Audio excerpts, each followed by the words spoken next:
Hello folks, this is John again, and today we will check out Dragonfire by Denise Audio. I'm going into this without any real idea of what it does and how it works, so we will find out together. All I did was just install it and activate it, and now here we are on the product page. Let's look into it, shall we? Dragonfire. Dragonfire introduces tonal compression, a monstrous new and easier way to tame and color the dynamic of your tracks. On top of that, our shape technology allows you to finely sculpt the flavor and behavior of the compressor algorithm itself. Interesting. So basically compression on top of that with EQ curves. Push-pull graph. So it's kind of like their plugin God mode, but I suppose instead of using saturation and distortion, it uses compression. To tame your track dynamics, the Dragonfire offers a new approach that has the ease of use of an equalizer with its push-pull graph. Flavoring your sound and cutting through the mix has never been easier. Sculpt your compressor. Out of the box, the Dragonfire offers many classic compressor types, but why not go next level and design your own compressor style? Go from vintage to transparent and finally create that Opto style compressor with a hard knee, a touch of VCA punch, and add some transformer flavor on top. Whoa, this kind of sounds complicated and extensive. Like so you can shape the style of the compressor. Okay, so here it goes into a couple of examples. So I kind of get the impression this is something that takes a little bit of time to get into. Let's see how far we can get into it with this video. So here I got a Studio One project. This is just a throwaway song I made to test out my new analog gear here, you know, with my orange amp and cab and miking and whatnot. Let's see, let's turn off the mastering chain. Don't need this. Yeah. And then here we got Dragonfire. You know what, let's slam it on the drum bus. Compression is kind of easy to hear and figure out what it does on drums. So let's try that and let's pick a groovy part.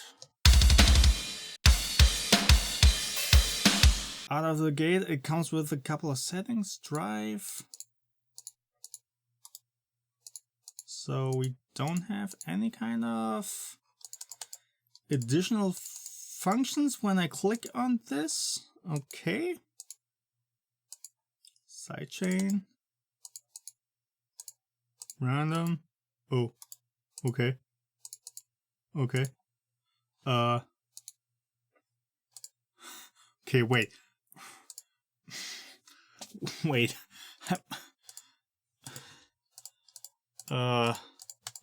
Why? What? I don't know. Like, why put a randomizer for your EQ curve on there? Maybe there's something I don't get. Hey, cool, you can resize the UI. Now that is something that I can appreciate. That's a threshold, also works down here, okay. Got a ratio. So I imagine, what does it say? Is that supposed to be 3.4 or 34? No, I suppose it's supposed to be 3.4.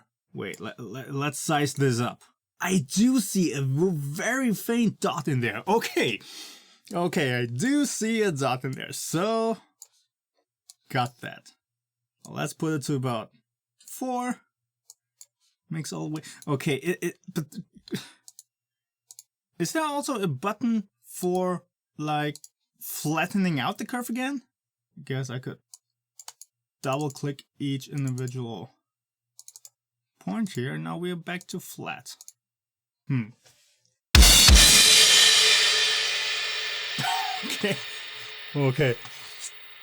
Okay. I can already tell that this thing does take some time to get into. Is 100% a very hard knee, or is it a very flat curved knee? RMS, so RMS, when I put it to 100%, is that... Yeah, I suppose then it's reacting to the RMS and not the peak. When you put it to 0, it's reacting to peak, I suppose.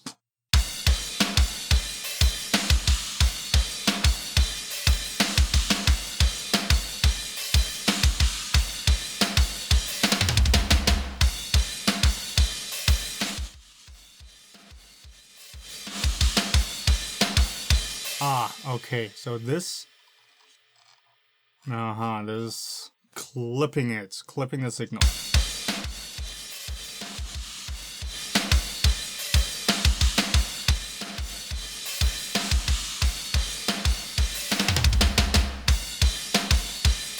Got it. So far, I'm getting along.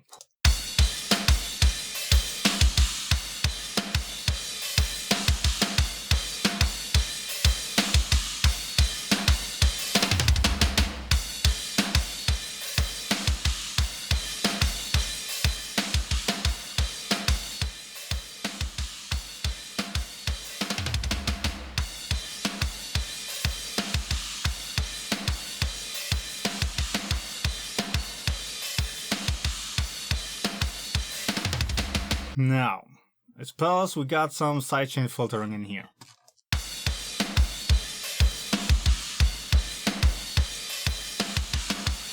Yeah. We got some drive, curve. What does curve mean? Got RMS, we got knee. Multi.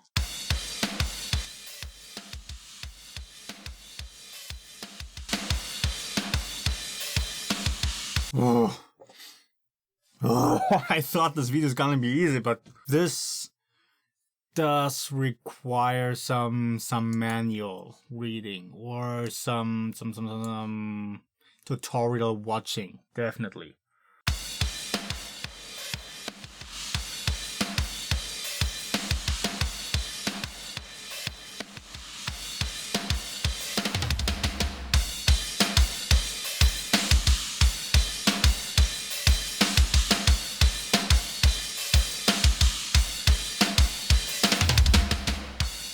Ah, okay, I suppose this sidechain button here just activates the feature to use this in sidechain mode instead of as an insert on the channel itself. Still don't understand what this random button is supposed to be good for.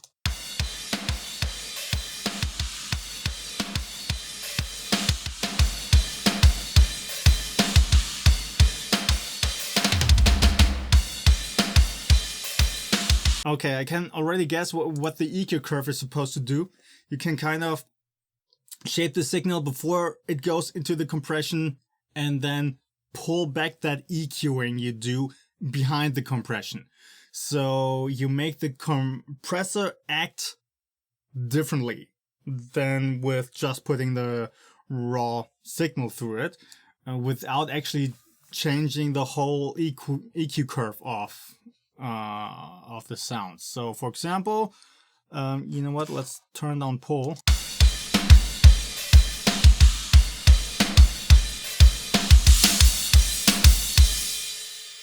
Now what I could do, so the compressor is now reacting to what you're hearing right now, but then after the compressor I can pull back all of that EQing.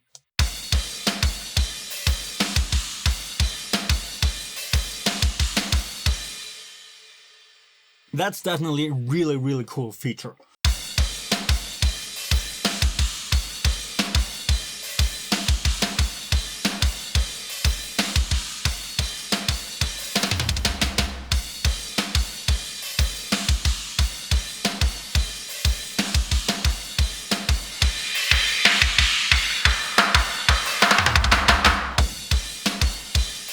Okay, so let's watch perhaps one or the other tutorial in here. First, let's take a look at the curve slider. The curve slider allows for seamless interpolation between a slow opto-style release curve and a fast VCA-style release curve. Changing the slider affects how the release curve behaves. Okay, so here we have a first important piece of information. Changing the overall responsiveness of the compressor. Kind of just wish it would have been a little bit more obvious here in the plugin UI, because right out of the gate, curve, it doesn't mean anything to me. What's that supposed to mean? You got curve 0%, 100%. You kind of have to watch the video or you have to look into the manual to understand how this thing works. Don't get me wrong, functionality really, really cool in the end. Learning the plugin takes time. Next, we'll take a look at the RMS slider. The RMS slider allows you to blend between peak compression for extra punch similar to an SSL bus compressor and RMS compression like the Rms tube compressors for extra transparency and gradual compression. Yeah. So when you put it, I suppose that's again how it's supposed to work. When you put it to 0, it's like the SSL. When you put it to 100, then the other thing that he mentioned. So yeah, for drums, for example, you would keep it low. If you wanted to compress vocals or bass, perhaps keep it higher. Generally speaking, of course.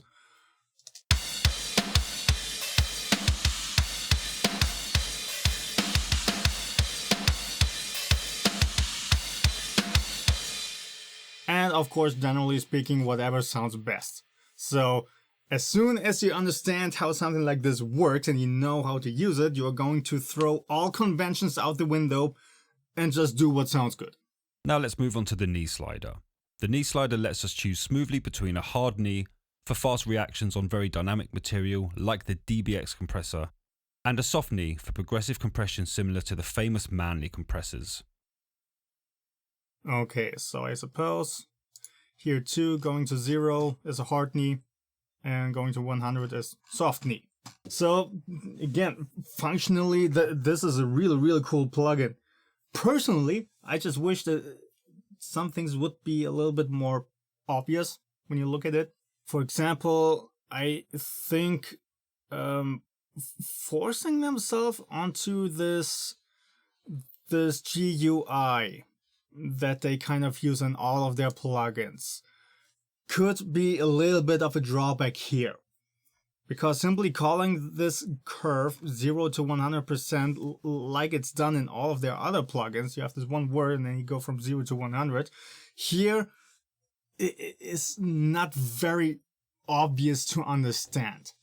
So if there was like a bigger slider with one descriptive word on one end and another descriptive word on the other end, like fast and snappy and slow and lush, and you slide between them, it would be a bit more obvious. But curve, again, it doesn't mean anything to me. I had to watch the video now to understand this. Now, let's talk about the drive slider. We can add character to the sound by adding adaptive saturation with the drive slider. This behaves similar to an old tube compressor circuit in the sense that the more you drive a signal into the compressor, the more it gets saturated. And last but not least, the clipper function. We can also use the gain slider, post clipper as a makeup gain. Hang on, I gotta repeat that. We can also use the gain slider, post clipper as a makeup gain. Okay.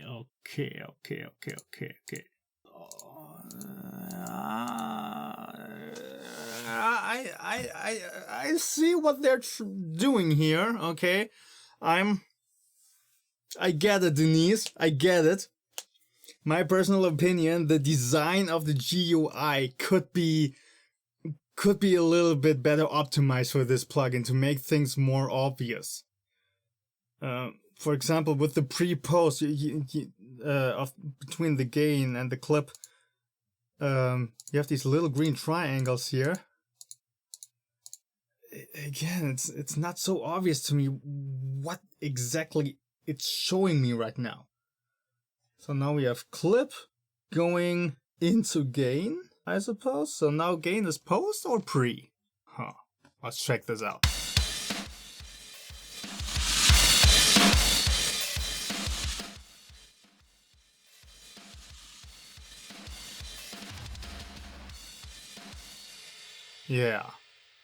Yeah, now the clipping comes first, then you have the gain. Can change it around. Then I suppose you set...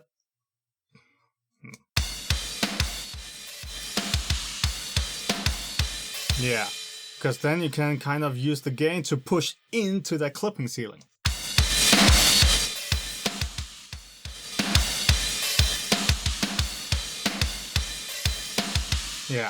Yeah, I get it.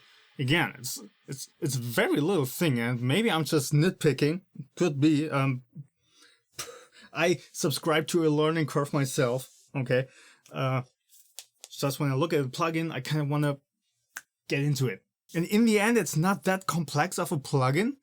It's very versatile, but getting into it just takes time now.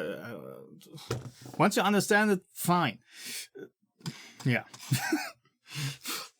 This is an awful video.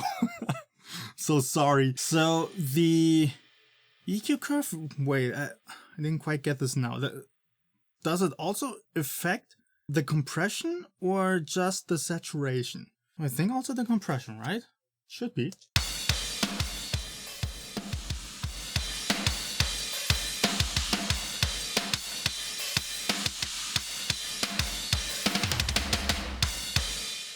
But this is pretty neat. With something like this, when you take the pullback EQ to 100%, so you in that way you don't alter the actual frequency balance of the whole thing, but you do alter how the compressor reacts to incoming frequencies. So if I boost the incoming frequency like this, you can really hear how the compressor reacts to certain frequencies.